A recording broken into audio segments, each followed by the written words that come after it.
নমস্কার। এখন আমি দেখাবো কিভাবে অ্যাকাউন্ট সেকশানে এই সফটওয়্যারটি ব্যবহার করতে হবে।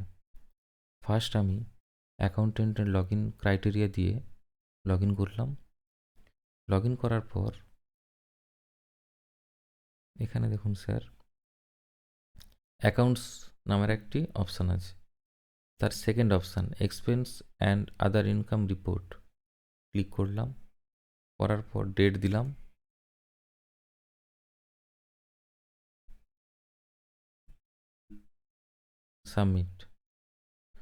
সাবমিট করার পর দেখুন কি কি আছে এখানে।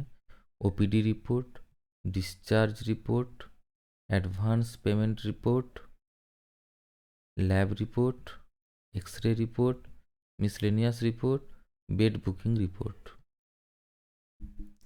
আপনি চেষ্টা করবেন ডে টু ডেটটা নেওয়া। সাপোজ আপনি একদিন অফ থাকলেন, মানে এলেন না, হ্যাঁ, তখন কি করবেন বলুন তো।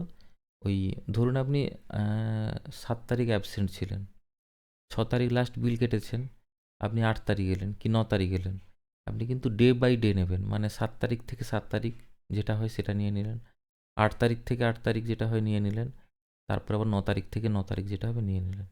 এটা করলে সব থেকে বেস্ট হবে এবং অ্যাকাউন্টসে কোনো রকম প্রবলেম তখন আসবে না। চাইলে আপনি একদম 7 থেকে 9 তারিখও নিতে পারেন, কিন্তু বেস্ট প্র্যাকটিস হচ্ছে 7, 8, 9, মানে ডে বাই ডে হিসাবে নেবেন টাকাটা এবং শেষে দেখে নেবেন যে টোটালটা মিলছে কিনা। যাই হোক, ডেট দিলাম। এবার দেখুন ওপিডি রিপোর্ট কার নিচ্ছেন, মিঠুন চক্রবর্তী নাম এসছে, ক্লিক করলাম, সার্চ করলাম। 1 সেকেন্ড।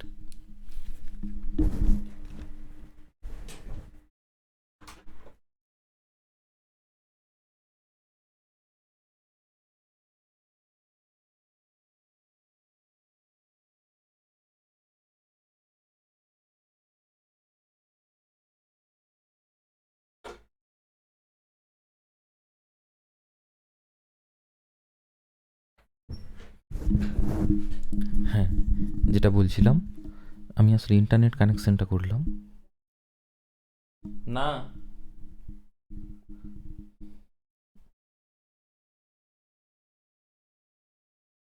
হ্যাঁ, এবার দেখুন,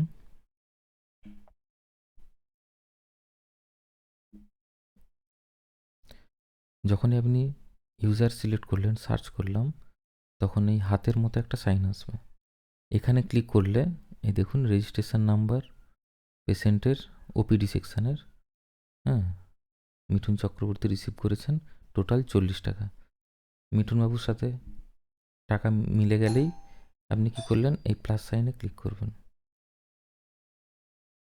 রিসিভড অ্যামাউন্ট। দেখুন রিসিভড হওয়ার পর